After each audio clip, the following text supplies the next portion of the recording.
afternoon, everyone. Nick Kraus here at 40 Pints, drinking like the booze is free as usual. Today I got Scott Peloquin with me from Benefit Consulting. So Scott, tell us a little bit about what you do. So if you got to put me in a box, we sell health insurance, right? But the actual approach to the process is a little bit more complex. I'll spare you the self-aggrandizement, but we help employers, primarily mid-sized and smaller employers, with their employee benefits, concentration on healthcare and healthcare financing. Right. So how long have you been doing this for? So the company celebrated its 20-year anniversary in November. It was, which I remember only because my oldest daughter is 20. Yep. And we started the company shortly after she was born. Yep. And by we, it means I. Right. Right. But the actual, I've been in the same industry since '87. This is my fourth company in this space. Wow. Yeah. Really? Okay, I didn't know that. That is a lot. Well, we're gonna want to dig into that for a little bit too. Before we get started, though, typically the guest brings me booze, but I've known you long enough that I brought you booze today. Unfortunately, I have no story to tell. Otherwise, this is good shit, and it's Japanese whiskey. So we'll give it a shot. You tell me if you think it's good shit too. All right. Well, and you know, I'll come back for another one, and I'll bring the next time. I think I just failed to follow instructions. Oh, it's all good. Yeah. I would fail to follow too if I had to bring booze to someone else's house. No. Huh? So you drink whiskey often, right? Occasionally. Oh, I'm sorry. Often is a weird word. I was. Yeah, go ahead. Enjoy it. Right. Are you still beating your wife? Right. Yeah. So no. Yeah. How was your trailer? Yeah, whiskey's become a go-to drink for me. When I was younger, I didn't understand it, although it looked sophisticated, and now I feel sophisticated. Yeah, right, so, exactly. But yeah, I like the bourbons and the scotches. Yeah. You know, it's I feel like a George Thorogood song, right? Yeah. I get bourbon, a scotch, and a beer. Yeah. I'm good to go. This is pretty good though. It's nice and smooth, right? We were just having a Woodford before this. I would say this is like a little bit less. Certainly less sweet. Yeah. It's nice and clean tasting to me. A man's drink. Yeah. So what? So tell me. I mean, you've probably had quite a few drinks around the country. Tell me about like one of your favorite that you've had. It's funny you mention that. I was at a wedding over the summer in Virginia Beach. A very close friend and somebody who sits on my advisory board got married, and we went to a hotel that had their own distillery. We didn't stay at that hotel. If I'd known they had their own distillery, I would have stayed at that hotel. Right. But man, they had a whiskey called Tarnished Truth, and the name of that's great. Yeah. Period. Right. Tarnished Truth is very similar to marketing. Mm-hmm. Right now that I think about it. And I'll tell you what, during a dinner with some other friends, they brought out a drink, and I don't remember if it was an old fashioned or a Manhattan. It's got the coaster on top like this. Yep. I'm thinking, what? This guy must be brand new. The coaster goes on the bottom. And they take it off, and just this smoke pours over the side, and it tasted better than it looks. Yeah. And because my friend is down in that area, she has a home here and a home there. With great frequency. Right. Every couple of months, she'll bring me a refill bottle, which is awesome. Nice of her. And when I come back, that's what I'll bring for you. Yeah, I appreciate that. Yeah. It's funny because I went down to Charleston last year. Is that 2 years ago? I think it's 2 years ago. Yeah, no one went anywhere last year. So 2 years ago, I went to Charleston, and I went to like one of these, it's kind of like a very hipster place, right? And I went to one of these like small restaurants. I wish I could remember the name of it. But man, these guys with these crazy beards and mustaches can make a mean drink. And I mean, there's like bitters and there's sweets and and it smells amazing when you walk in. Yep. And I'm usually just like pour it on ice, and that's how I like to consume it, But when you walked in, you're like, no, I'm going to have an experience, and that's exactly what it was. I wouldn't presume to disparage an entire generation, but if you come across a hipster with a handlebar mustache and the wax is just right, that's going to be a kick-ass drink. Yeah, you might as well go a mixed drink. Yeah, no doubt. Yeah, no, it's when you go to the dive bar, you just like, as long as your ice is clean, just pour the whiskey on top of that, we'll be good to go. Right.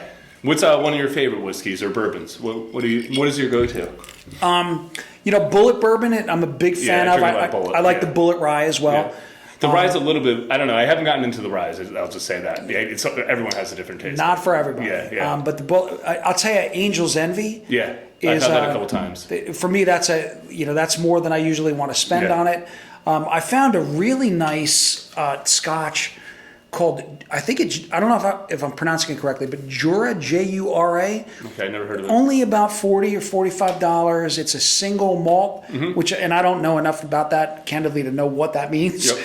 But it is a lower priced single malt that's really nice from the Jura area of Scotland. That's really, really nice. I really like it quite a bit. So I'll drink Dewar's, which is like my grandmother used to drink it, and all my uncles used to drink it. It's just a simple Scotch. It's like $22 a bottle. Yep. And so So you could use a straw. Yeah, exactly.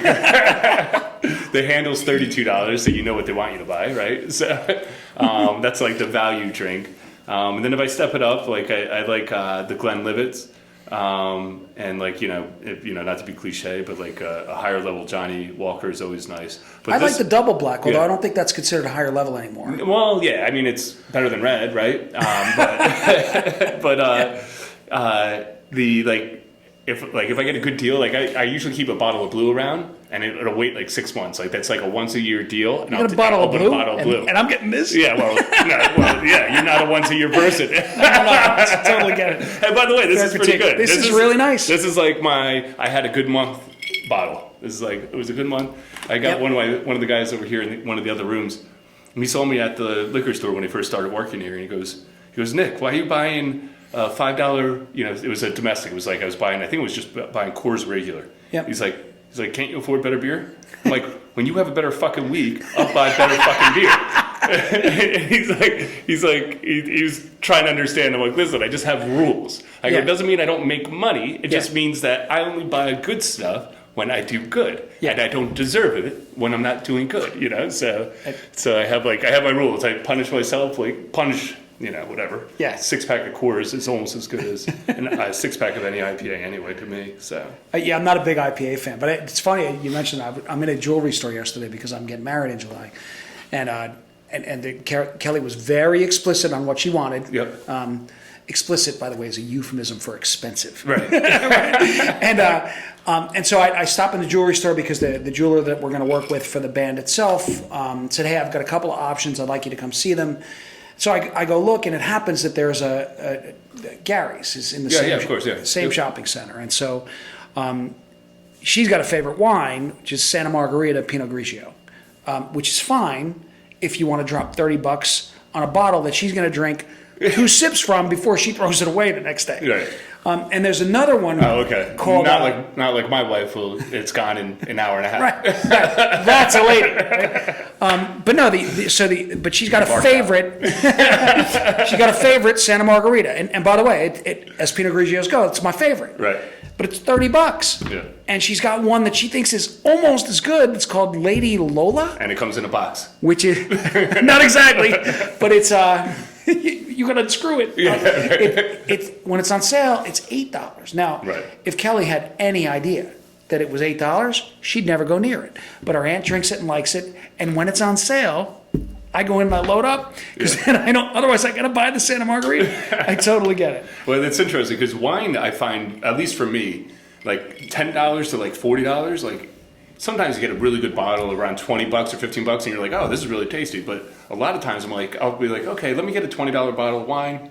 Let me see if I could taste the difference, or $30. And most of the time, I'm really not sure why I just spend 3 times the cost on this. Now, I find it different with whiskeys and scotches. For sure. I find when $15 can mean a totally different taste and a way better taste.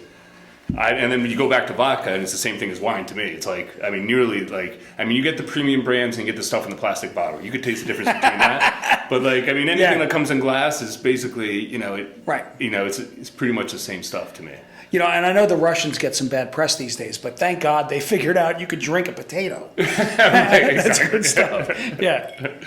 To hop back to your business. So, there's a lot of things changing, right? So we went from, it seems like every 8 years we go Democrat, Republican, right? Yep. And I guess, that's just how this world works. How does that affect your business? Well, I think it'd be important, first and foremost, to point out that people think there's no bipartisanship in the country. They're wrong. Ignorance is a bipartisan phenomenon. Interesting, yeah. Right? And so, irrespective of which animal you choose for your logo, right? Whether you're a donkey or an elephant. Right. neither side of the aisle has, in all candor, has any understanding of how either healthcare economics work or just economics work, right? And so there are favored players on each side. I think broadly speaking, the Democratic administration would prefer a more global or nationalized or socialized approach to medical care. As an economist and as a cynic, I think that is primarily about grabbing a sixth of the economy. Right.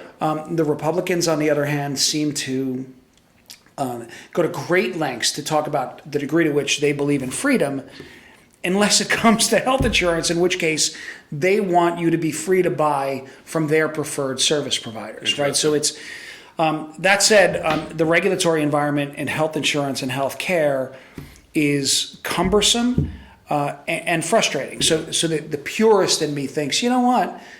If there was no such thing as health insurance, there'd be no such thing as healthcare inflation.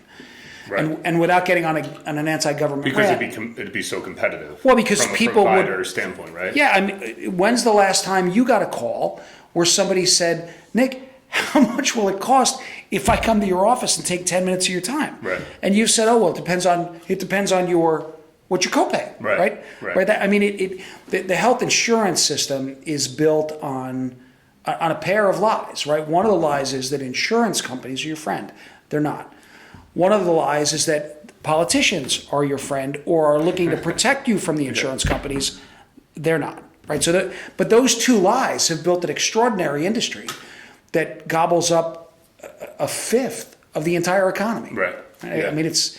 I'm not sure that I answered your question. Yeah, no. I mean, I think it starts to scratch the surface for sure, which I'm sure it's a very deep question anyway. But when you say a fifth or a sixth of the economy, what are you referring to as far as like the voter base? Or are you referring to as like literally that's how much revenue is generated by healthcare? Yeah, forgive me for geek speak, right? Yeah. So the GDP or gross domestic product, one out of every $6 of GDP, one out of six goes to healthcare. Holy cow. Yeah, and I would go with holy shit.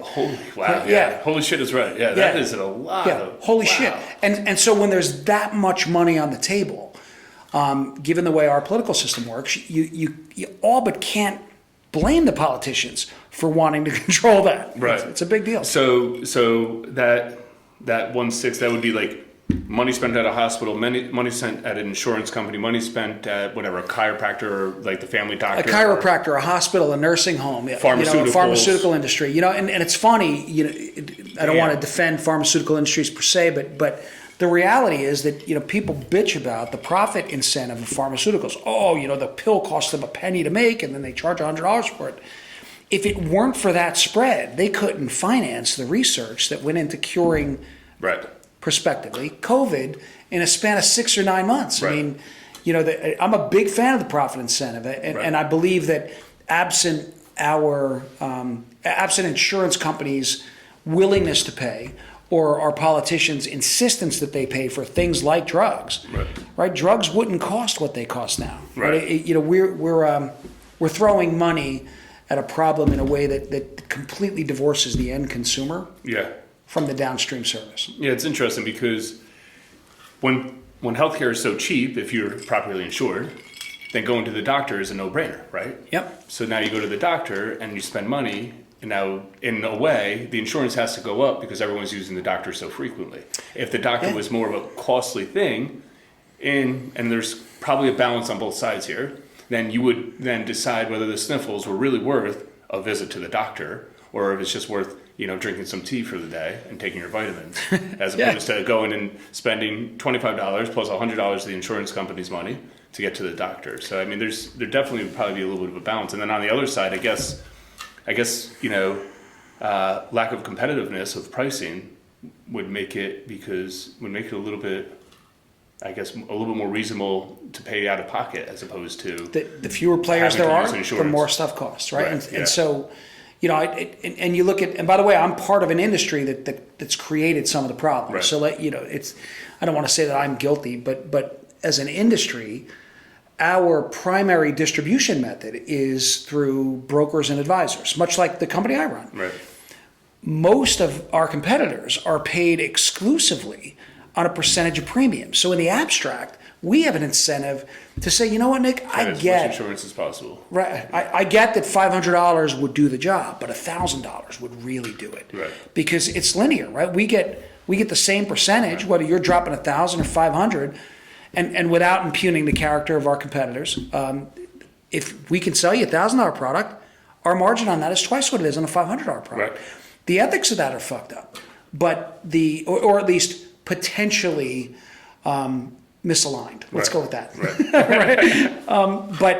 But the reality is that most folks who do what we do for a living have a vested interest, whether they realize it or not, in overcharging because they're paid a percentage of what they sell. Very similar to the way the real estate industry works. Right. Yeah, that's interesting. Right, it's the same. Yeah, I've seen that myself. As you buy things that are larger and bigger, it's like, well, it was the same week and a half worth of work for you guys. Yeah, why are you making double the money on this one? Right.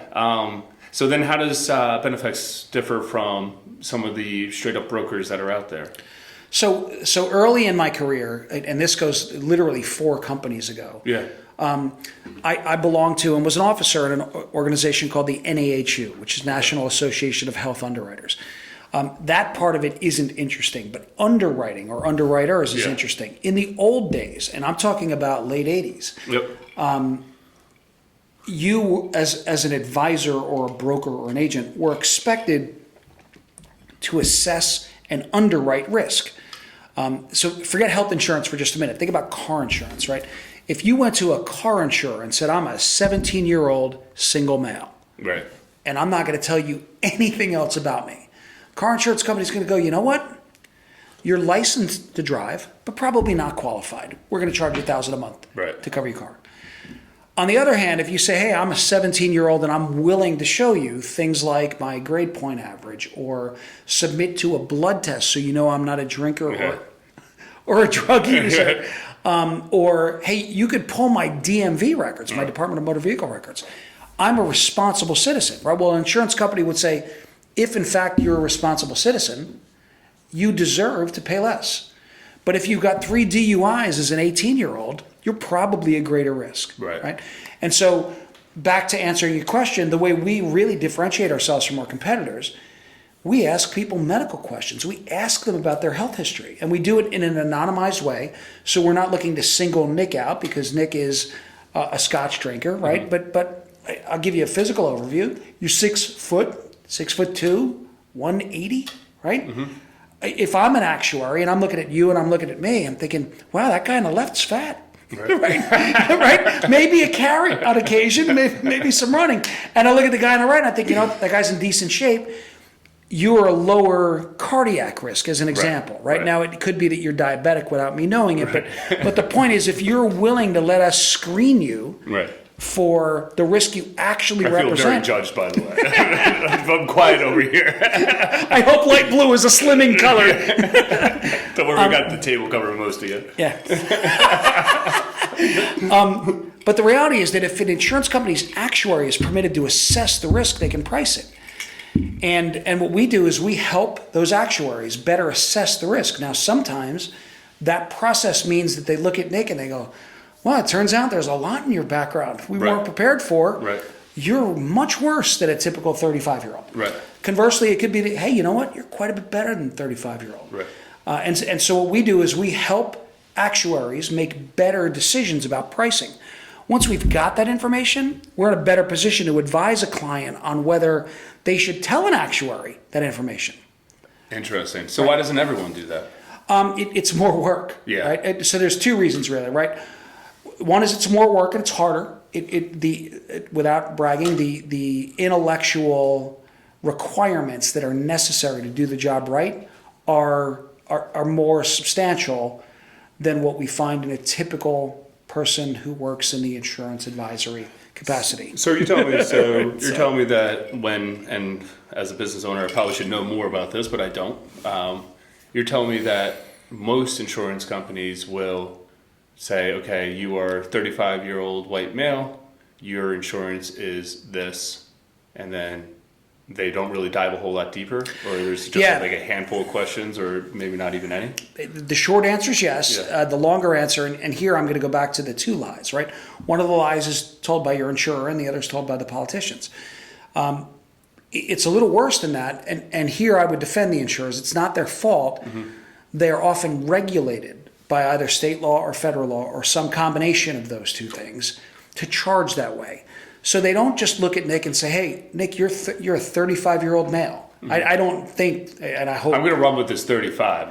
I'm 39, but I love the 35 thing. You look good. But they don't run with. They don't just stay with, "Hey, Nick, you're a 30-ish." Yeah, they do. Yeah. You're a 30-ish male. Yeah. Here's your price. Right. The laws are so crazy. Now they say you're 30-ish. They don't even identify your gender. Now, some folks think that that's good. Wow. Yeah. So here's the thing. Despite where we are with medical technology, I'm almost certain you can't conceive a child. You are not, regardless of how old you are, Right. you cannot give birth. Yeah, no, that's And the definitely maternity risk that you would represent versus a 30-ish female, the difference between those two things is extraordinary. Right. One of the things about asking people about their health history is we're allowed to know their gender. Right. Health insurance companies, at least in New Jersey, aren't permitted to ask about gender. So if you employed, and let's talk about an example of an IT firm. You're a startup IT company. You've got 7 employees, and they're all 26-year-old single males. My experience with 26-year-old single males is that when they get sick, they don't go to the doctor, they go to the bar. Right? That's the way it works. Right. But we've yet to see a 26-year-old single male give birth. We've seen no shortage of 26-year-old single females give birth. And so an insurance company who's got the opportunity to review the risk, gender is a risk, right? It's widely known, not to belabor the gender difference, but women tend to take much better care of themselves when they're younger. From the time of birth through probably their... Actually, let me go the other way. From a time a man's born through the time he's about 50, they pretty much don't go to the doctor unless they're dying. Right. If you're a health insurer and you don't have to pay claims because they're not happening, those folks are great. Right.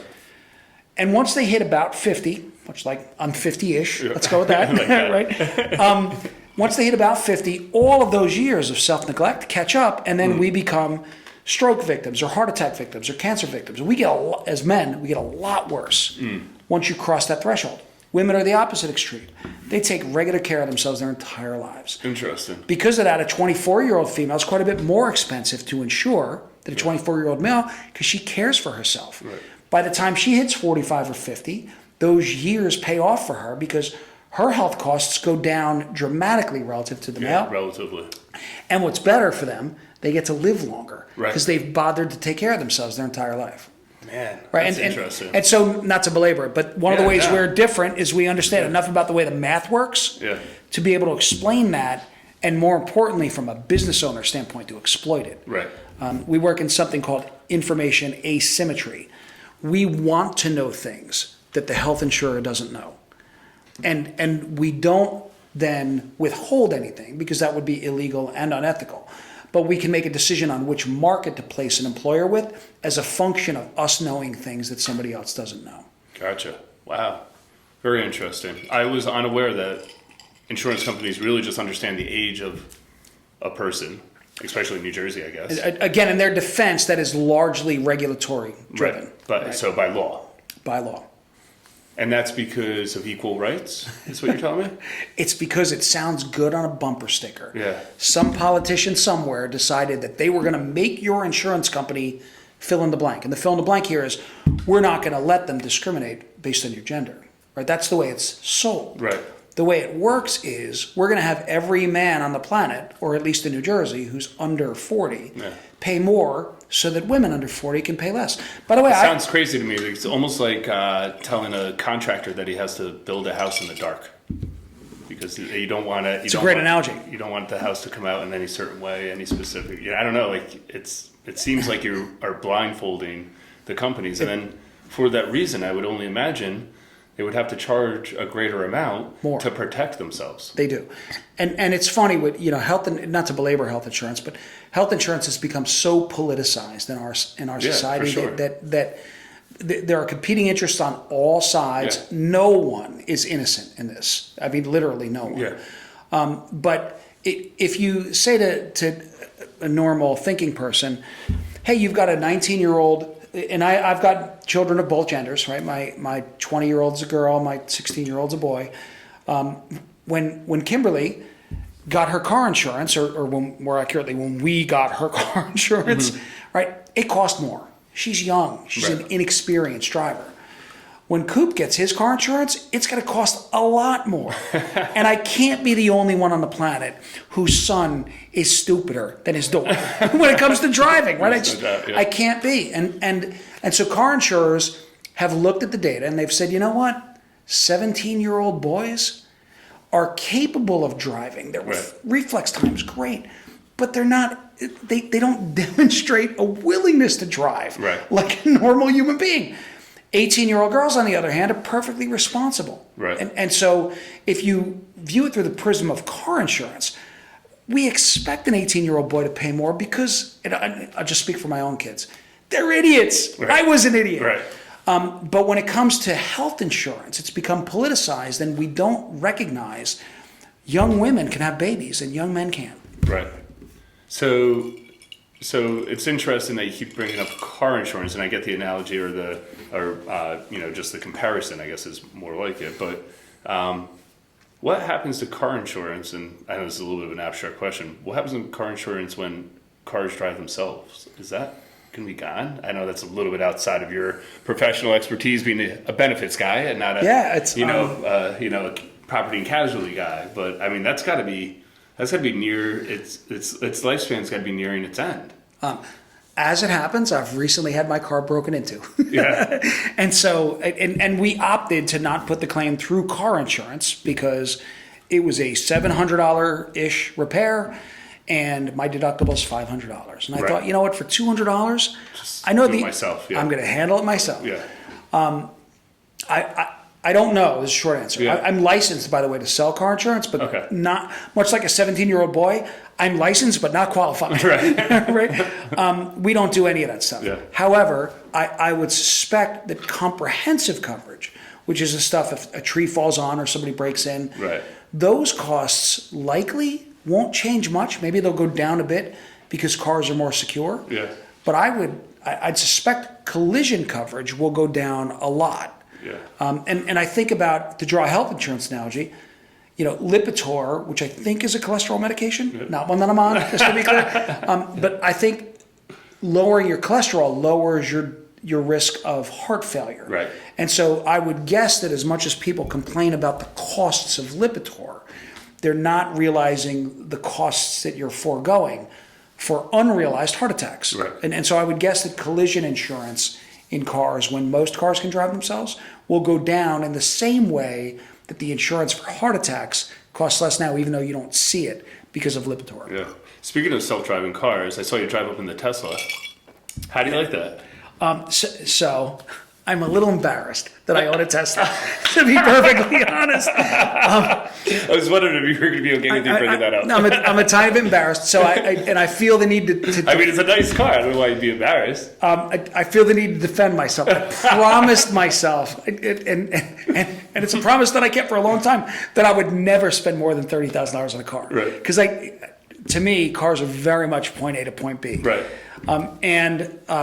Risking offending a whole subset of the prospective viewers, I don't really care about emissions at all. So I just went from a gas engine to a diesel engine, and I'm not sure what that means about emissions because I also don't give a fuck about emissions either. But I will say that since I only bought this truck like a week ago, and knowing how much I've driven it, I would have had to definitely fill up the old truck because I went from 14 miles a gallon to 30 miles a gallon. And that is I didn't know that. Insane. Oh, diesel gets apparently amazing. I had no idea. And they're I love the way diesel smells, which could be because I grew up in a neighborhood that had buses. I swear to God, I love these. I love the smell of diesel. let's jump to that. Let's transition. That was good. So why don't we talk about a little bit? So I know I've heard you talk before about coming from a very modest, childhood to being a business owner. You've been very successful. So tell me a little bit about that journey. What was that? What does that consist of? Yeah, I wish there was a grand story for it, right? I grew up with just my mother and my grandmother. I'll give you the whole woe is me, right? So my parents got, the math here matters to me. My parents got married at 18. They had me at 20. And my mom suffered an aneurysm when she was 22. My father left shortly thereafter. Wow. And it's funny because, without killing you with Kelly stories, Kelly is less inclined to forgive than I am, right? I look at myself through the prism of, if I were 22 and my wife were disabled and I was saddled with a disabled wife and an infant son, man, I don't know that I could have handled that, right? So candidly, I don't have much of a relationship with my dad, but I don't resent him at all. Right. That said, though, one of the things that I learned about being poor, because I grew up in a lower middle class neighborhood, right. But to be clear, we were the poor family in that neighborhood. And what I discovered was I don't like being the poor guy in the neighborhood. Right? I don't like the one that other neighbors are feeling sorry for, right. Or checking in on, hey, can we bring you some food? Right? Like right. As a child, you're not aware. I'll speak for me. I wasn't aware of just how different we were, but as I got more aware, I'm like, wow, we're relying on the kindness of strangers. I didn't want that. Right. My mom didn't have the ability to provide support for us, so I ended up, again, living or growing up with my mother and my grandmother, and I took jobs from a really early age, right? So my first job was a paper boy, and I was also a paper boy. Nice. Yeah. I got to know, what newspaper? Suburban Trends. I don't know what that is. Is that a Jersey paper? Yeah, it's a Jersey, North Jersey. All right. Yeah. My first was the Star Ledger, which was a morning paper, and back then the Herald News, which was more common in Bergen County, that was an afternoon paper. There was a point I had 2 paper routes, so I'd get up in the morning, I'd deliver papers, I'd come home from school, and I would deliver papers. Yeah. Like it was that's the way it was. And paper routes back then were a kid's job. Yeah. And they were a kid's cash job. I didn't understand taxes then, so I didn't yet resent them. In fact, collecting from your neighbors was interesting, though. Did you have to do collections? Oh, for sure. Yeah, that was always an interesting. Yeah. Speaking of the poor people in the neighborhood, you always understood who they were when you went for collections, which I didn't understand as a thing. I was just like, they just seemed to be never home. And then when you became like 11 or 12, you're like, she's fucking hiding in the kitchen. I know she's here. Like, I know you're here. Like, knock extra times. Like, you owe me $12. It's funny. I've got one customer who I remember. I do not remember his name, but the Star Ledger back then cost 95 cents a week, which I think was 10 cents per day and 35 cents on Sunday. The math works. I'm not sure that it's right. And you had a daily paper route. I had a daily paper route. I had a Wednesday, Sunday paper route. That's a lot of work. Daily's crazy, dude. Oh, it was daily before and after school. Oh, man. Yeah. But man, the overwhelming majority of people who were of really modest means would give you $1 for the 95 cents. They didn't brag about keep the change. It was just like, here you go, and that was it. Then I had one customer who, and one of the things my mom taught me was you got to say thank you, irrespective of whether or not, even when you're trying to sell new subscriptions, because they ran contests periodically, even if someone says no, thank you anyway. And you move on to the next one, right? And which actually has served me well in a sales or consulting capacity. Sure, yeah.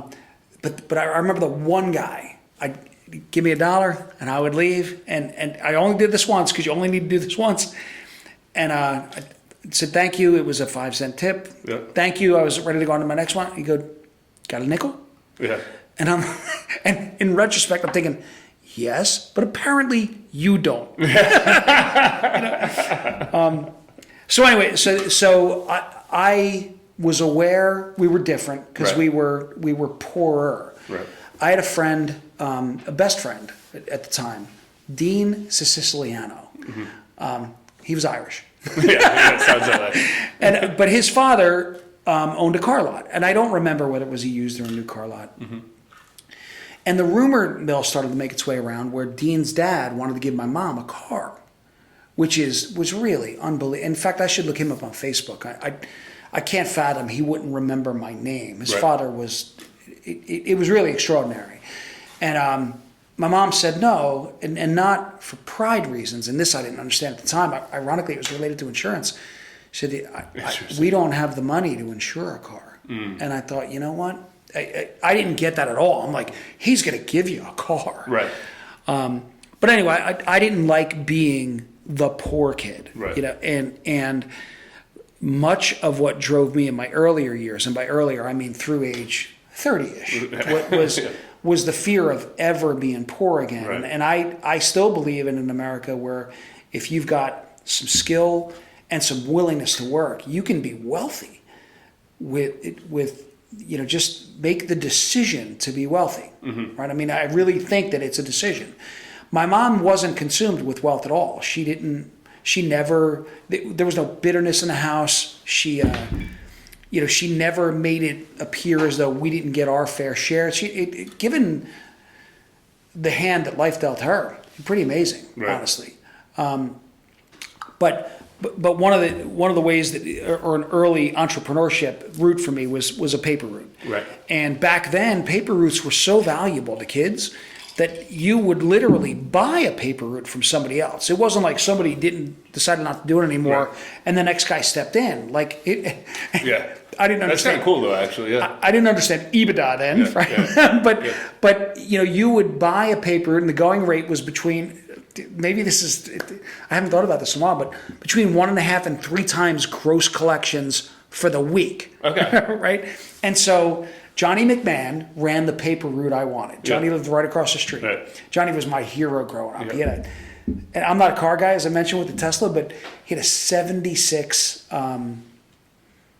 Monte Carlo. And I don't know that you know this, but they have the swoops, but the round headlights, not the square ones. Yeah. That was 77. But all I wanted Johnny's car. Right. Johnny was the coolest guy in the neighborhood. Right. And so, but Johnny let me help him on Sundays because Sunday papers were a pain in the ass. Right. So we deliver newspapers, and we would split a donut at I don't know, a stopping point. I forgot what the name of the confectionery store was. Anyway, fast forward, when Johnny was ready to retire, because he was like 16, I was like 10, and I'm like, listen, I can't give you 3 weeks worth of collections, which back then was probably like $60. Right. Right? Yep. I said, but I promise I'll pay you. Right. And so I learned about financing a business, right? Now it turns out I also learned that Johnny overstated his earnings a bit, but the price point was agreed upon, and I just assumed it was something I was doing right. Maybe I'm not delivering it as well as Johnny. Yeah. So it was a high water mark. It was 3 times weekly earnings. Yeah. Turned out to be 4. Yeah. Right, exactly. I was making $15 obviously you didn't a week. know to analyze the books back then. Back then, no idea that due diligence was part of the purchase process. But Johnny's boss, who was a real adult, a guy named Jimmy, watched the way that I approached the job. Right. I had customers. I grew the customer base, much like you do with a real business, right? You're delivering to A, B, C, and E houses. Mm-hmm. You got to knock on D's door, right? And then with the way the Star Ledger sales incentives run, you realize that you want to knock on D's door generally. Excuse me, not COVID. What's the thing? Raise your hand when you got that. But mostly you want to do it when they're running a sales promotion, right? Because getting a new customer during a promotion was worth like 6 times what it was on non-promotion. Yep. But you're like, fuck it, I'm here anyway. Right? I'm doing all these houses. Yep. Dude, I'm right here. All I got to do is chunk of paper on your loan. Yep. But Jimmy watched the way that I grew that business. And when, what's the word, adjacent? When adjacent paper routes became available, Jimmy was like, can you take this one on? And so paper routes back then were a highly localized area. Yep. There weren't. Mine was my neighborhood. There weren't adults out there with cars delivering papers to a huge area. It was a kid like me with a shopping cart you'd stolen. Yeah. And so, fast forward, I reached a point, and I think the statute of limitations with the IRS ran out on this, but I was doing like $115 a week cash as like a 13-year-old, Right. which worked out great because we were a welfare and food stamps family, Right. and I was able to help my mom with the bills of the house. Yeah. Wow. It was, my grandmother, who I lived with, had no formal education at all. She was a retail clerk in a company called Orbax, which was ultimately absorbed by Macy's. But, she was making literally minimum wage. I'd never met my grandfather, but he had died long before I was born. She needed to go to work because of my mom's medical condition. Right. My mom couldn't work because of that same medical condition. And, between the three of us, we kind of made a household. And so, Wow. so I turned over. Did your mother tell you to go get that paper route, or was fuck no. That was just like No. It was just like something went off in your head. You're like, okay, this is how this guy earns money. This is how I could earn money. That was just literally it was your own thought process. So I don't know that the world is better or worse now. But two things that my mom taught me about being on public assistance were gratitude and shame, and we were really grateful to be able to live. We grew up in a lower middle class neighborhood. It wasn't bad. It wasn't dangerous. We were the poor people. We were the left side of that bell curve. And so I was really grateful for that opportunity. I had great friends. I had great school. The teachers saw something in me. It was awesome. Yeah.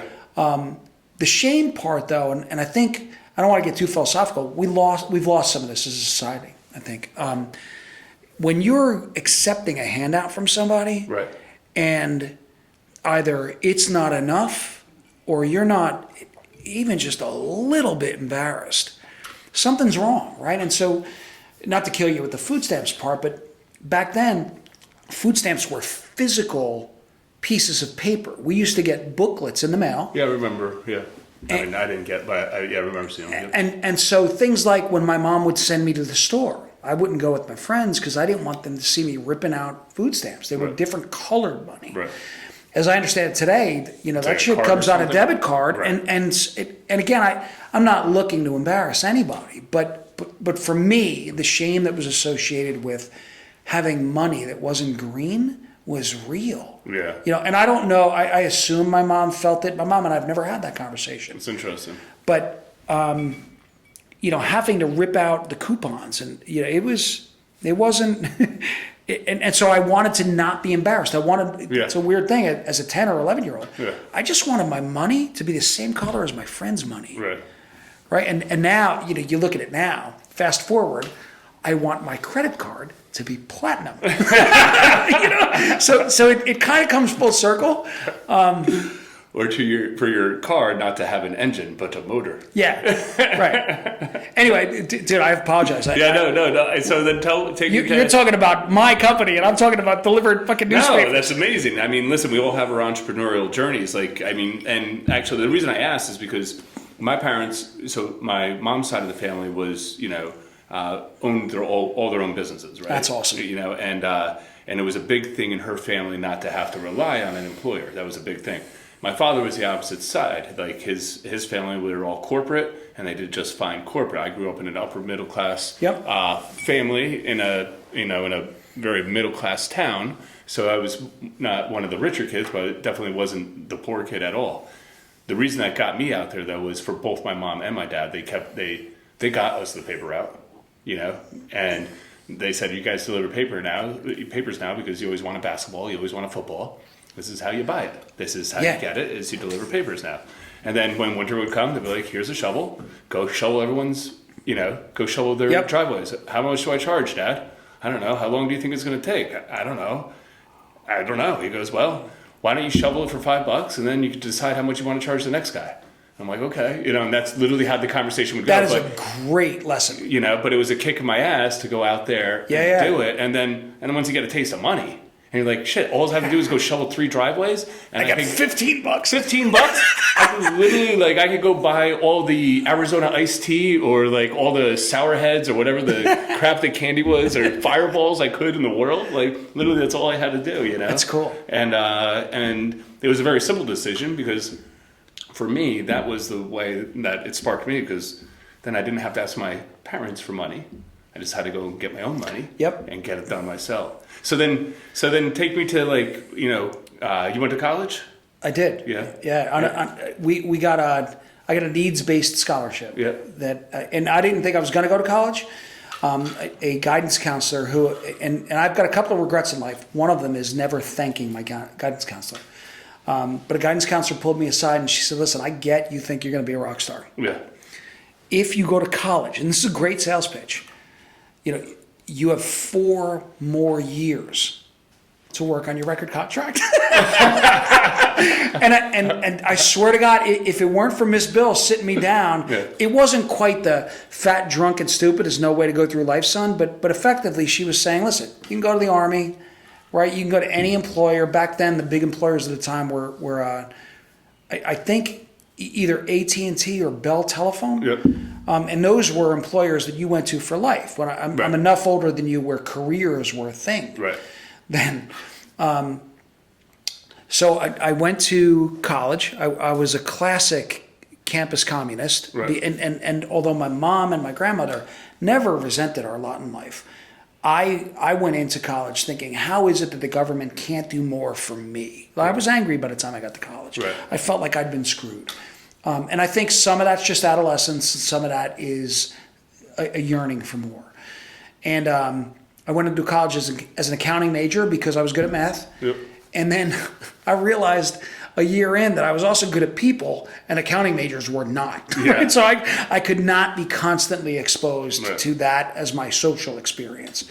And I ended up migrating into finance and economics because I had a professor, Dr. Shirovsky, who's another guy I wish I'd thanked, who opened up my eyes. It was almost like, I've never had a religious awakening, but it was almost like Shirovsky's family had escaped from one of the Eastern Bloc countries. Might have been Romania, or I might be making that up, but one of the Eastern Bloc countries that had been subsumed by the Soviet Union. And so he had the experience of having lived under communism after having been free. Or at least that's the way I remember the story. Yeah. And he spoke about the wonders of a free market economy in a way that just completely opened my eyes up. And the philosophy course at the time was Nietzsche, like that whole will to power thing. Yeah. And as a relatively young man, you're exposed to the philosophy of the will is the strongest thing in the universe. And then an economic philosophy, free markets, that I'd never even considered as being I don't want to say viable. Free markets didn't exist. It was the government was giving my family money, Right. and it wasn't enough money. Right. Why do they have and we don't have? Right. Shirovsky really crystallized for me the degree to which I was in control of my own future. Right. And entrepreneurialism for me, was a natural outgrowth of that. I didn't know right away that I wanted to be an entrepreneur. That didn't occur to me immediately. But I knew that I wanted to be in sales because commissions were my route to entrepreneurialism. Right? Like I didn't have capital to start a business. Right. But capitalists, which is a bad word now, but man, it was a good word then. Capitalists had the money to give me, to incent me to perform. And I knew with the right incentive, I knew I could perform. Yeah. So I ended up in a sales career with a major insurer that has subsequently been purchased. And when I realized the limitations of working for a company as a distributor of their products, and I don't mean financial limitations because there were no limits. When you and I think this makes sense, when you work for a company, they're paying you to sell their product. Mm-hmm. My aptitude and ethics were such that if their product wasn't the right solution for the people I was talking to, I still wanted to help them. And part of the reason I started a company was to be able to get outside of being a product distributor for a company who was a good company, and being able to offer rather a broader array of solutions. So then that was your first of 4 then? So did you own 4 companies? Yeah. Really? Yeah. I never knew that. Yeah. So yeah, the first of 4 companies. I shan't name for fear of litigation, but like any good for like any good entrepreneur, I wrecked my first company, Right. And it was a combination of bad choice. It was like many things in life that you fail at. It's a bad choice. Right. I chose bad business partners, or more accurately, a bad business partner. There were 3 partners total. Only one of I was a good one. Another one I thought was a good one, and another one demonstrated themselves to be a bad one. And so the cool thing about that experience is that, like college, you pay some money, right, and you learn some lessons. Right. And so you wreck a company and you dust yourself off. You know, I'm in my 20s, so you got no obligations or responsibilities at the time. Yeah. If you're going to fail, Right. it's a good time to fail. For sure. One of the 2 partners, the one that I thought was the good one, and I started another company in the wake of having been kind of screwed by Right. a partner. And one of a lesson learned there is that operating agreements are really only as good as the character of the people who are signing them. Sure. Right? I mean, don't get me wrong, an enforceable contract is a nice thing to have, Right. but We learned that with our, some of our ex-clients. It's nice to get them to sign paperwork, but if Yeah. you're a dirtbag, you're a dirtbag. Hard to get blood from a stone. yeah, and without casting aspersions on someone who's gone on to, God bless him, a very successful career in the same space. Yeah. I'm more, and this again is me just not having a vindictive streak, I don't think. I'm more appreciative of that experience than I am angry that he's done well. I'm not quite happy for him, but I don't wish he was dead. Mm-hmm. Right? So that's good. I feel gracious. But so anyway, so we wrecked the company. Yeah. Flat out wrecked it. Yeah. We recast, we started a new company. It was wildly successful, beyond anything I'd had any reason to believe it was even possible. And then, risking a history lesson, Bill Clinton got elected, which is fine. Hillary Clinton was intent on, back then, taking over 1/8 of the economy. Healthcare has expanded as a percentage of market share. And so when Clinton care was a real possibility, everybody in our industry was panicked. And we thought, you know what? We're going to see, like many industries, we're going to see condensing margins. We're going to see increased regulatory actions. It's going to be a mess, or a fucking mess. Mm-hmm. And so we negotiated a merger with that company that was really successful with 2 other companies. Okay. So the first company we wrecked, the second company we formed and we folded into the third company, Gotcha. which was 2 other companies. And I learned a lesson about culture. 2 of those 3 companies that merged, the culture was not perfectly synced, but aligned. Right. The third company, and truly no aspersions at all, the third company just wasn't aligned. They approached business a different way. They didn't do it wrong. It wasn't unethical, it wasn't immoral, it wasn't illegal. They just didn't do it the same way. Right. And so we ended up buying out that third company, or the third company of the third. So you got company A, company B, company C, 3 companies come together. Yep, and you bought out the third. We bought out 1/3 of them and maintained a cordial and professional relationship. We still worked with them back then. That third company was what just went gangbusters. We hit it at the right time. Some of it was skill, a lot of it was luck, a lot of it was hard work. But that one, I realized something I didn't want to do, and that was I didn't want to be, let me rephrase it. I did not understand back then, because of how young I was, the degree to which the vision of the future of a company mattered, right? So I was the youngest by 10 or 12 years of the partners in that firm. And we each had responsibilities, which included sales or production. I was the operations guy in addition to that. So I'm going to change names to protect the innocent, or more accurately, to protect the guilty, right? So let's call him Joe. Joe would sell a deal. Fuck it. Let's call him Doug. Doug would sell a deal, and all of us would make more money, and I'd get a little bit more operational work. Right. Tony would sell a deal and all of us would make more money and I'd get a little bit more operational work. And Jerry would sell a deal and I would make a little bit more money like everybody would and I'd get more. And I didn't realize what was happening at the time. And in their defense, truly, I don't think they realized they were taking advantage of me because I was willing or capable of doing the operational side, which I fucking hated. And I was immature enough both as an adult and as a business owner where I didn't realize what I was feeling. Like I just didn't know. Right. And by the time I announced I was leaving, which was shortly after the birth of my daughter. I resented them so much. I didn't literally hope that they would die, but I thought the only way I could get out of this is, man, I wish these guys would all just go away. And I said, hey, listen, I can't do this anymore. Right. I'm going to move on. I'm going to have direct interactions with clients. Right. The model was different. We were doing wholesale work, so we were white labeling the work we were doing and letting other people sell, quote unquote, our stuff. Yeah.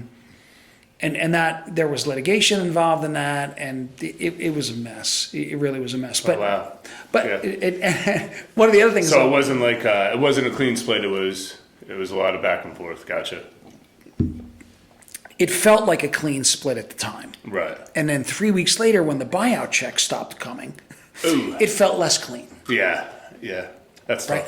And so I went. So then you dove into another company. Same industry. Of course. But direct interaction with clients because I want to be able to solve problems and I don't want people either misunderstanding or misrepresenting those solutions or just taking credit for my work. Right. But I guess I've got some pride of authorship there. Right. So in retrospect, I don't think I appreciated the degree to which my partners, who I came to resent, really contributed to the enterprise. Yeah. Right. I mean, let's use units. Right. I went from making 30 units to making a unit. Right.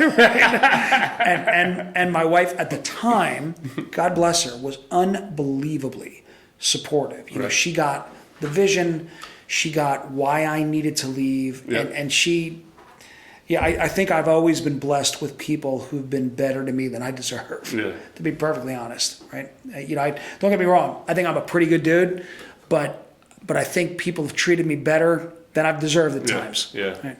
And my ex-wife was one of those people. I mean, I think it's important to have good people around you. I mean, your success is, so it's because of the people you surround yourself with, right? So no doubt. It's interesting though too, because one thing that we do here, and then I've heard a lot of companies talk about, is really helping other people understand what it is the other job positions do in a company, right? Because there's easy to have resentment. It is just completely natural to think, because we are, whether we want to believe it or not, very selfish beings. That is just us as a nature. It's about us, me.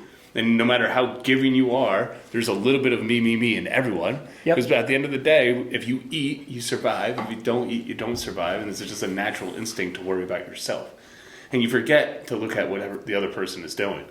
So it's interesting that you bring it up, because I remember being just in the marketing seat, and us marketing guys, when I was in corporate, would be like, the sales guys go and sell all this shit, and I gotta fucking get it done, you know? Well, little did I know, that they're literally licking the bottom of someone's sneaker or shoe to just make a fucking sale. Or spending 6 hours at a golf course with somebody they fucking hate. Yeah, going to Las Vegas for 6 nights while their family is at home and their wife is beginning to resent them, or husband, by the way. Looks more glamorous when you're not in that seat. Exactly. Right. Yeah. So when you move, exactly. When's the last time you couldn't wait to go to an industry function? Right. Exactly. Exactly. Seriously. But it's interesting to, and by the way, it's the same. I've seen it from the sales side, where it's just like, why can't this just get done? I see other companies doing it. Why can't we just do it? It's like, well, it's just not everything is that easy. So like understanding from different people's point of views it's a hard thing to achieve. And even as a business owner, I see myself trying to do it, and I think we do it well here, but I think that's just a natural struggle of human beings just not understanding how it is to be in the other person's shoes. Yeah, it's and again, not to belabor my former business partners, but I have a deeper appreciation for really what they brought to the table, and wish I was more mature, so that I could have spoken to them about what was building as a resentment. I mean, don't get me wrong, I'm really grateful. Benefex just celebrated. You said 20 years, right? We turned 20 in November. That's awesome. Congrats. And I'm really glad for the journey. There would have been some things I think I could have done differently to make the journey a little bit easier, right? And to be less of a martyr in that process. Yeah. You know. Is there any? Let me ask you this. Is there any big misses that you feel like you had? I mean, I guess we just kind of talked about that, but I mean, maybe not. I mean, is there any like? So I had a real estate deal. I had an opportunity at like several years ago, just to kind of and I didn't do it because a bunch of people said, "What are you doing, Kraus? Why would you do that? Why would you spend that money?" I won't mention names. Some would be related and some wouldn't be. And I didn't do it. And literally, the building sold for 40% more 6 months later because it was part of a spot in town that was very important. It ended up being a domino piece that needed to be acquired. Yeah. And so it was a big. I don't think that would have changed my trajectory completely. Was there any big misses though that you have? Like when I look back, I'm like, I missed that fucking. That was a nice easy one, and I had it, and I turned around. I turned my back on it because of too many opinions. Yeah, I've never been formally diagnosed with ADD. But I like the start of that. That's good. But man, I find email management absolutely overwhelming. Yeah. Right. And something that comes with that, and this ought to be an easy thing. Yeah. It's and to be clear, we're really responsive to our clients. Of course. But nothing gets by me. But my diligence with follow-up on non-clients is abysmal. It's awful. Right. And I wish that I had realized, like sometimes you've got these, psychologists call it cognitive dissonance, where you convince yourself something's true that's just not true. And the thing I've convinced myself is, I'm going to get to that. Right. Right. And so the reality is that I flat out failed to hire early enough in the process to cover my own abundant inadequacies, right? Yeah. There's a bunch of shit that I suck at. The only one I admit to, and freely, is email. Right. But there's a lot more. Right. There's a lot more. 100%, yeah. And man, I wish that I had realized how effective hiring a codependent could be. I really do. Yeah. I think, and don't get me wrong. I mean, I live a life that I don't think I could have dreamed of 30 years ago. Yeah. But it could have been, and this goes to your point about me more and more, right? Yeah. It would have been even more. Yeah. Well, like this one goes to 11. Yeah, exactly. Right? Yeah. You know, I'm hovering around at 9, but that one would have gone to 11. I got to say though, that's one thing that me and my wife Michelle always talked about was when we hired a good person, it was always a scary thing of like, man, that's going to cost a lot of money. Yeah. But the cost, it does have an ROI. But employees are one of the only things that employers don't relate to an ROI. They literally look at a new employee as a cost. Oh, yeah. But a lot of times that new employee can make you a ton of new money. And a lot of small companies, they get stuck in this, and very new entrepreneurs without their first hire or with only 1 or 2 employees, every employee is like, well, that's 60 grand or 40 grand out of my pocket or 80 grand out of my pocket. Yep. How am I going to afford that? Yeah. But what you don't realize is that's just extra production ability in order to make more money. But, you know, and especially when they bring on a skill set that you never had. Yep. You know, that maybe checking emails, for instance, so you don't miss prospects. Yep. Right? And that, you know, maybe one prospect makes up the whole entire salary of said admin. But literally anything else, that the abilities to bring on these people that just open up. I always looked at, you know, and I don't want to make this sound too commodity based, but in a way, I try to look at how much we can create here, and creative is 100% very important, but how much we can create here is almost no difference than a widget coming off of a conveyor belt, right? Yep. We have the ability to sell only the amount that we can create. So if I don't have enough great people to create the stuff that we could sell, then I am limiting myself, So we have just found that it's just like the right hire is almost always profitable. The right hire. It's not a cost. Right. It's a way of making more money, I'm reminded of two things when you were telling that story. One of them is I have a friend who sold training. He was a corporate training salesperson. So FMLA or Family Medical Leave Act, or like if it related to something that a company would need to train their employees on, he sold training programs. Yes. And one of his favorite closing lines in sales was, the most common objection I get is, what if we train our people and they leave? And his response was, what if we don't train them and they stay? Right? Right. And to your point, well-trained people pay for themselves. I don't know how many fold, but more than one. Oh, yeah. For sure. Yeah. It's really funny though. It's such a good mantra to even live by as far as it goes. What about anything that you've done where you're like, man, that really, if I didn't do that, I would have failed 30 years ago. Oh yeah, that one's an easy one. That one's really easy. So I didn't realize, ours, and I guess a lot of people say this, ours is a relationship business, right? We are dealing primarily with CEOs and CFOs. Right. And so people think about, well, those are numbers, right? Except that when things go bad in our business, it's because somebody is in the hospital having just had a stroke and they can't get assurance that their insurance company is going to pay at least some of those claims, right? Yep. So we do deal with some folks in the very highest stress times of their entire lives. Sure. And something that I didn't realize early, and maybe this is true of every entrepreneur. Our screening mechanism for new clients used to be, if their check clears, we're going to take them on, right? That was the entirety of our screening mechanism, right? Yeah. They can pay? Yeah. Fuck it, Yeah. we're in. Yeah. And something that I'm really grateful for, we developed, and actually I did this in conjunction with my EO forum. I shared this with them. I could still remember a forum made at the time, and my youngest daughter's godfather, making fun of this acronym. But we developed a scale internally where we measured people's character. It was purely subjective. There were 4 points that we scored people on what's called a Likert scale, 5-point scale, like strongly disagree, neutral. You've seen these. Yeah. Everybody knows what this is, but nobody knows what it's called. Our scale was called an ART scale. It's an acronym, AART. Admiration, affection, respect, and trust. And when we interact with a company, there are people we interact with. Sometimes it's just the CEO or just the CFO, or God help us, sometimes it's just a bookkeeper, right? But there are interactions we have. More sophisticated clients will have a CHRO, or will also deal with their CPA or their labor attorney. But every contact that a client gets rated on this scale. It's a 5-point scale, right? 1, 2, 3, 4, 5. Yep.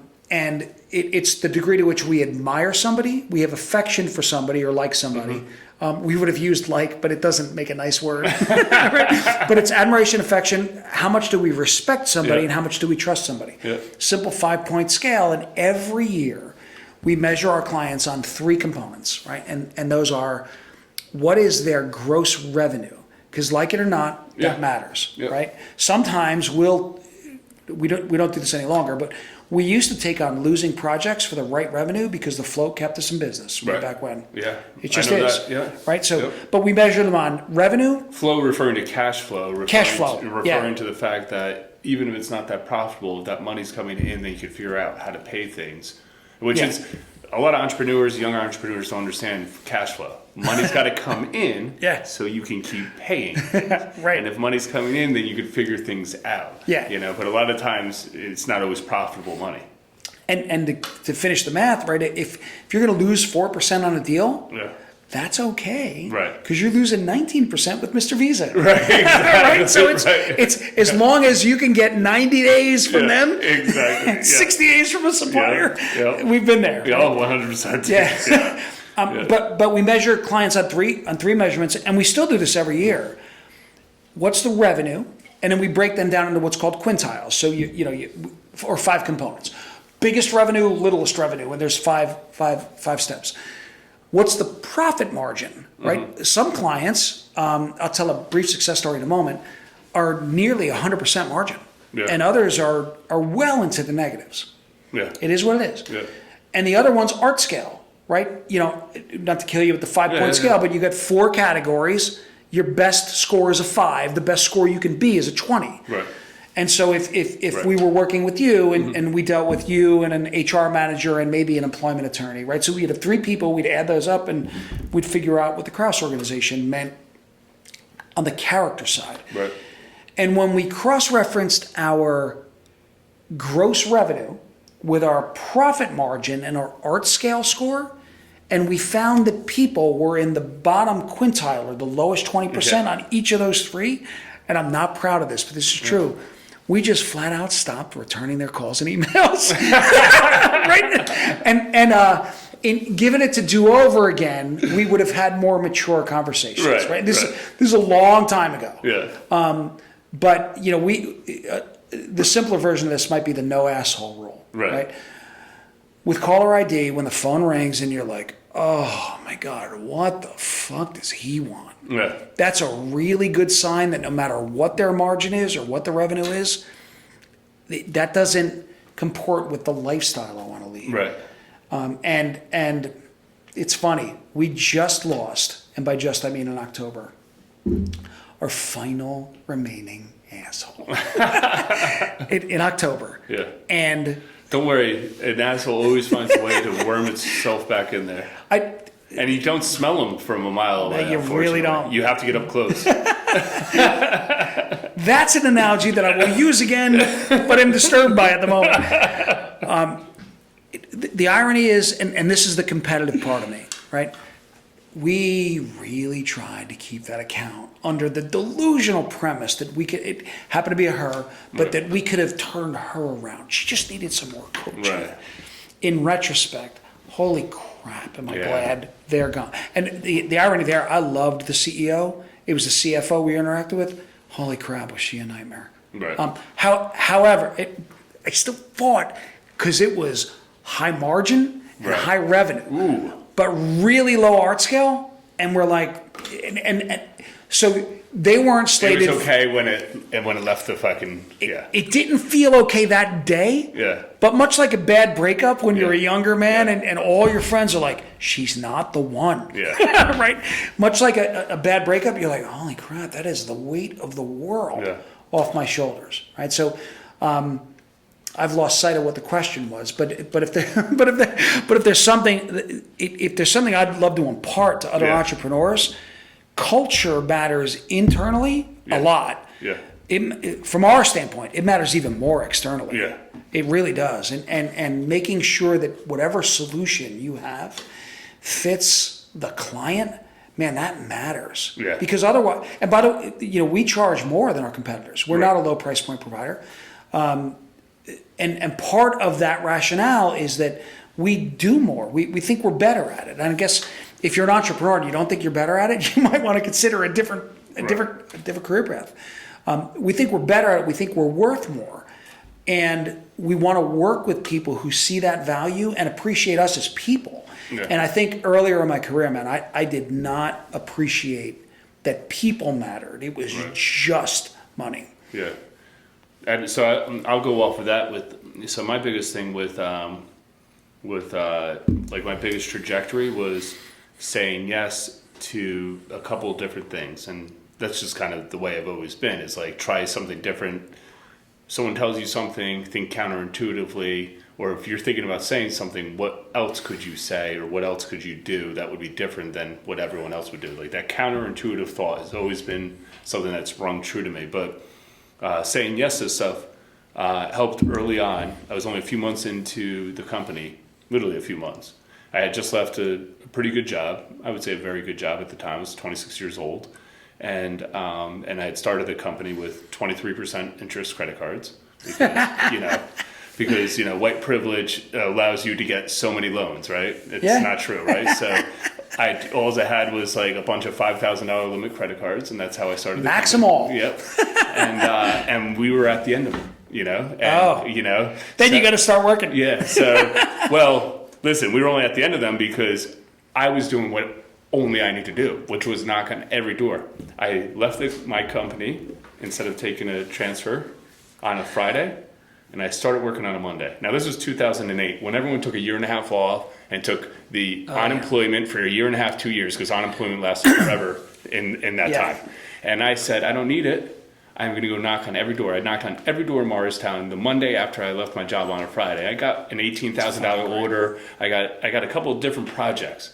But by February, that was September 26th. By February of 2009, I was like, shit, I'm out of money. I love that you know the date. Oh, yeah. 926. Yeah. Oh, man. And that. I celebrate it every year because it's just stamped in my mind. I fucking it's love traumatic. That. I love that. And by February, I'm running out of money.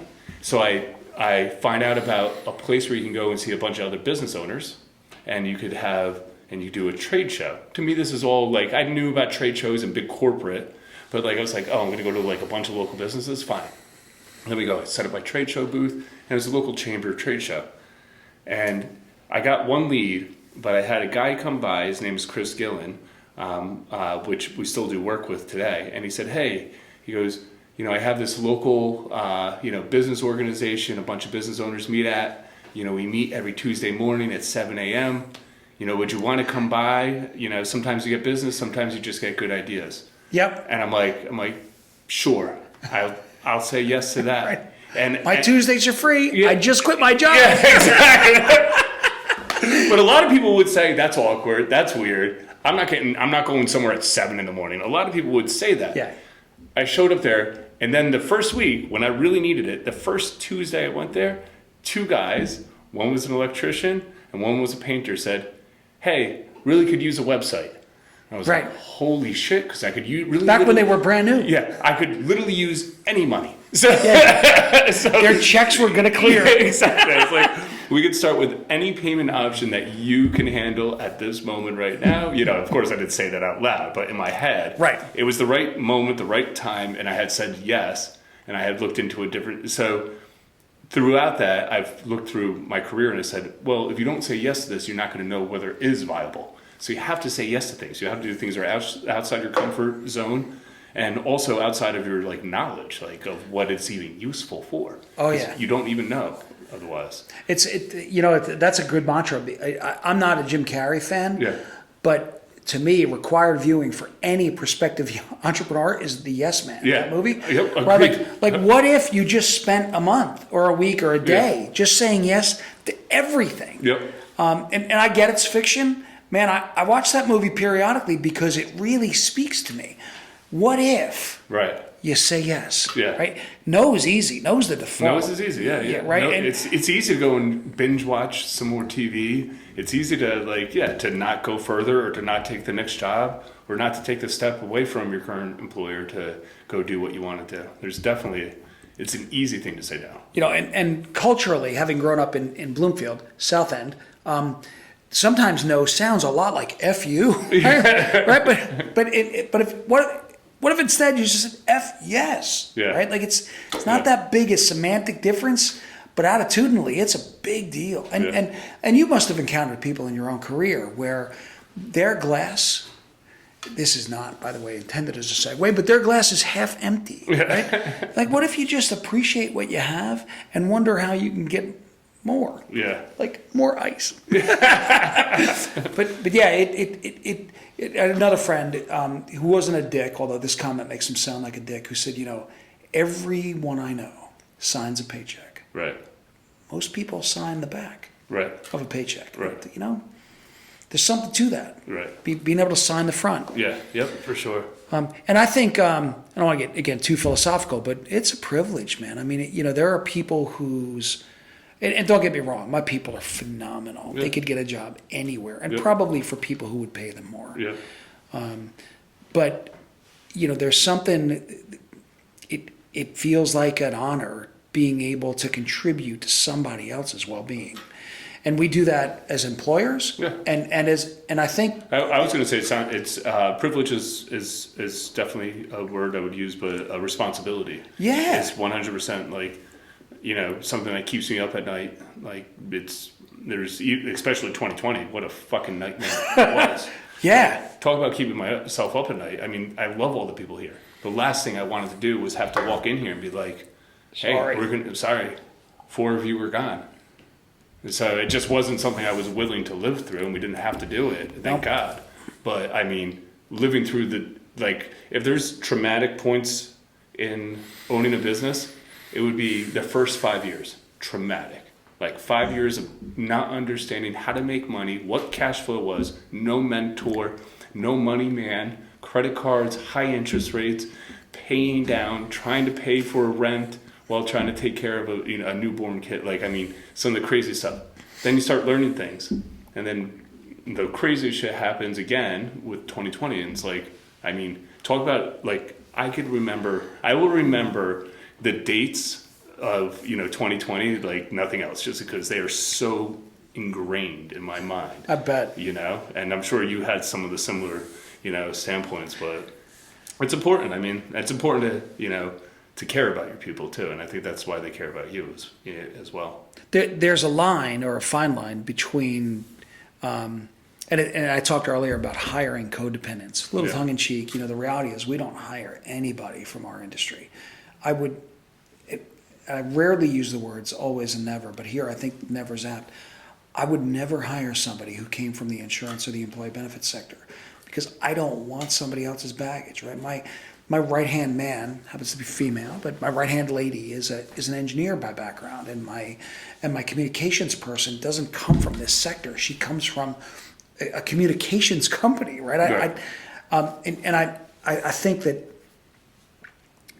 if all you're going to do as an entrepreneur is to replicate somebody else's model and do it, and by the way, don't get me wrong, better, faster, cheaper, that's a thing, but where entrepreneurialism really happens is when your approach, and you referenced this earlier, is I just want to think about this a little bit differently. Right.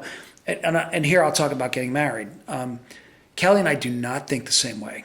I want to be clear. I love her. I can't wait to spend the rest of my life with her, and I'm grateful as a man that I'll die earlier. Right. So that notwithstanding.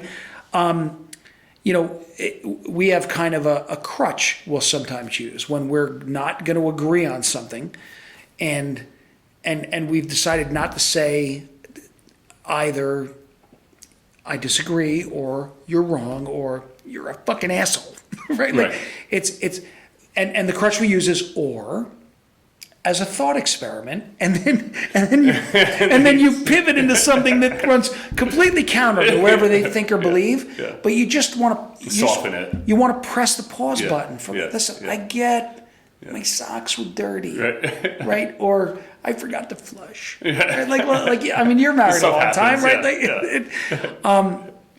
But when somebody, whether it's a client or a prospect or an advisor, comes at me with something that's just so totally foreign to something I believe or I've thought, and I don't even know how to go, I don't think you can use this word anymore. I'm not going to use the word. Are you effing fill in a blank that's a pejorative that is also a medical condition related to somebody's mental acuity? Right, you're like, you want to take it in, and not to get, again, too deep on you, but I look at even the most recent political cycle we've been through. And I've recently watched, I'm going to forget the name of the documentary, it wasn't The Social Network. It was Social Experiment, was it? No. It's related to the degree to which social media uses algorithms to feed us more of what we already believe. And in fact, our bookkeeping company turns on to them. I wish that I could remember the name of this, but the point is that we're being fed a constant stream of self-reinforcing information, irrespective of whether it's accurate. Yeah. And one of my all-time favorite reporters, which is a weird thing to say out loud, John Stossel. And to be clear, he's not a close friend, but John would take my call. I know John a tiny bit. One of the things I loved about his reporting style was that he would often end a segment with, "I'm not really sure."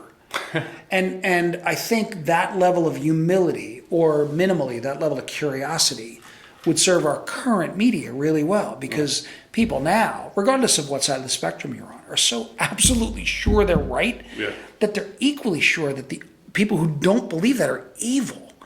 And so even in client conversations, you find yourself saying, I hear what you're saying. I understand what you believe, what you think to be true. Yeah. What if? And then just fill in the blank. Yeah. I mean, it's interesting. So just give us 5 more minutes because I want to touch this one. Oh, sorry. They're ready to hang themselves.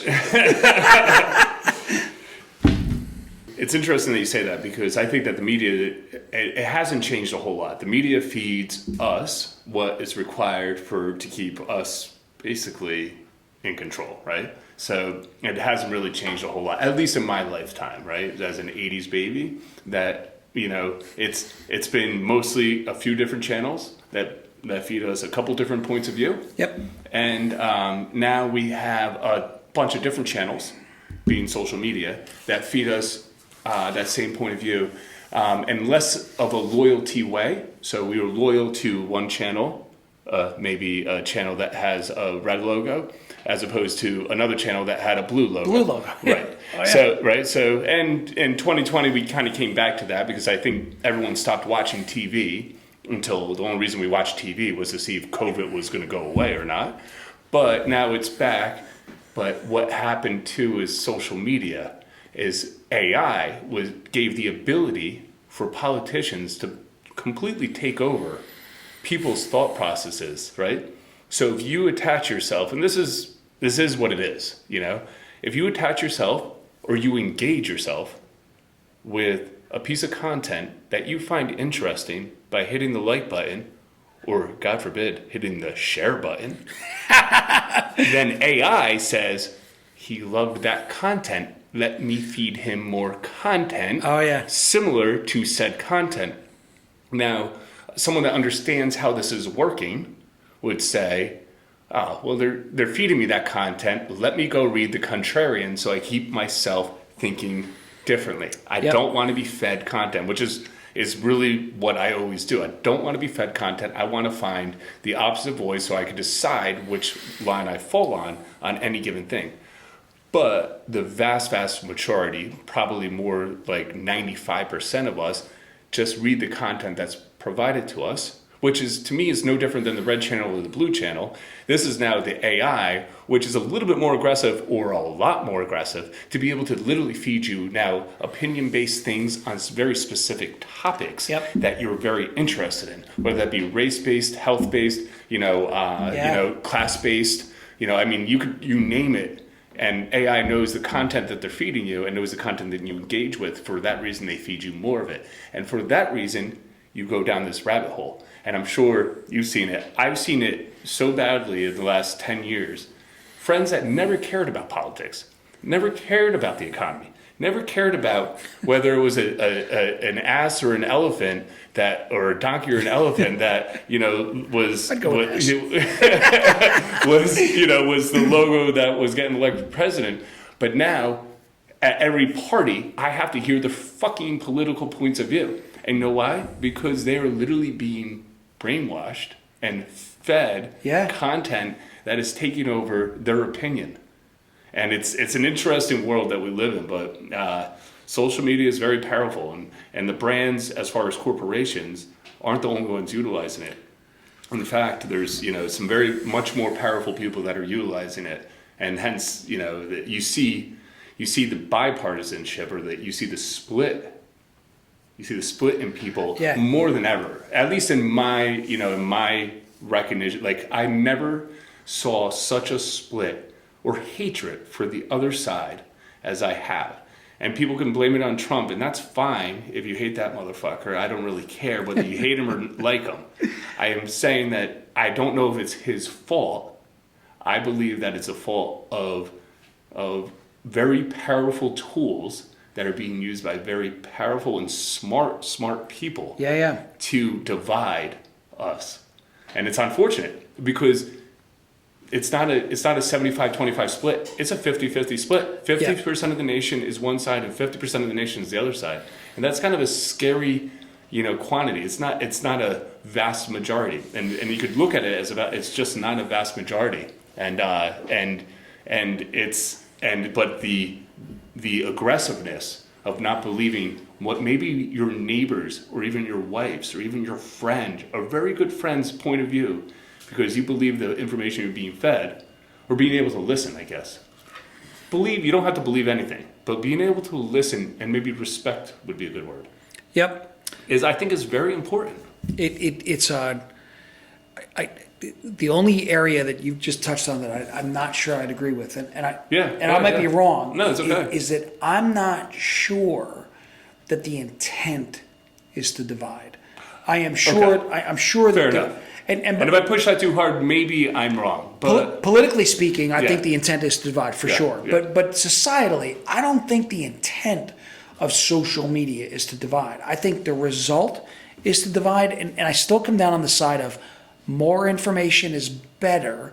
The unfortunate side effect of those algorithms is that you're not getting, or the definition of more differs, right? More to me means broad. Right. More to people who've gone down the rabbit hole of algorithms. Yeah. And it's not their fault, I don't think. And they're not lesser, is that they're getting fed constant reinforcements, that cognitive dissonance, right, that psychologists talk about. It's a mess. Yeah.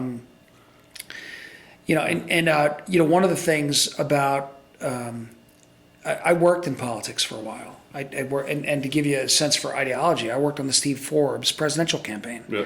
Way back when, and a really low level staffer. Mr. Forbes would not recognize me out of a lineup. Like they no, Steve and I weren't buds, right? But I was a believer in his general message of freedom as a governing philosophy, and some of what we try to do philosophically as a business is, you and I talked about it earlier. When you hire somebody, there's a responsibility there. You bring them on, you pay them, you push them to perform, but ultimately it's a symbiotic relationship. Yes. There's give and take, and one of the things that we try to do as a business, and this goes back to health insurance, is that philosophically we believe that less information is bad. So when you go to a doctor and you don't realize the doctor's charging $400 because you're paying 10. That's funked up. Right? It just is, right? It's a 40-fold disparity in what you're paying for the value the provider's perceiving. Similar to hiring employees, we tell them up front, we want something from you. This is what we expect. Right. We will give something to you. Sometimes it's money, sometimes it's time, sometimes it's benefits, right? There's part of our deliverable is benefits. Right. When we talk to employers and their employees, and this takes me back to college, I want to impart some of what Dr. Sharofsky gave to me, right? You're not a victim of the system. You are a participant in the system. Talk to your doctor like you're a peer about whatever they're doing. Talk to your pharmacist like they're a peer. Treat the pharmacy like it's a retailer, right? Do you go to Best Buy or do you go to Walmart for that radio, right? I don't know, but what I do know is that the same radio model is the same whether you buy it at Best Buy or Walmart. Right. If you're willing to pay more for a consumer experience, so be it, but be educated. And some of what we try to impart on the employees of our clients is that they're not bystanders. They're not hapless victims in the process. They're participants in an ecosystem. 100%, yeah. Oh, yeah, definitely.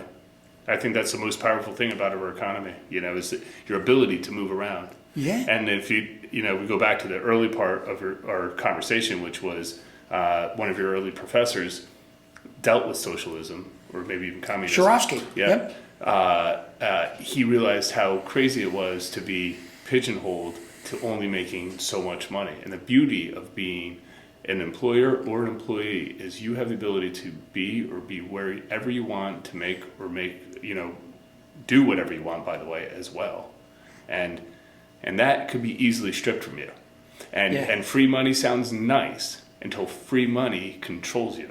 Yeah. You know. Yeah. So it's an interesting thing. But with that all being said, it definitely sounds like we could probably just rant for another 6 hours. So Not based on their expression. no, I'd love to have the conversation again, Scott. I mean, We awesome should be in time. the same forum, bro. Yeah, no, I mean, really yeah, should. good times, dude. It really was good. I appreciate you coming on. Appreciate being here. And we'll talk again soon, I'm sure. Thank you, Nick. got Appreciate it. Thank you.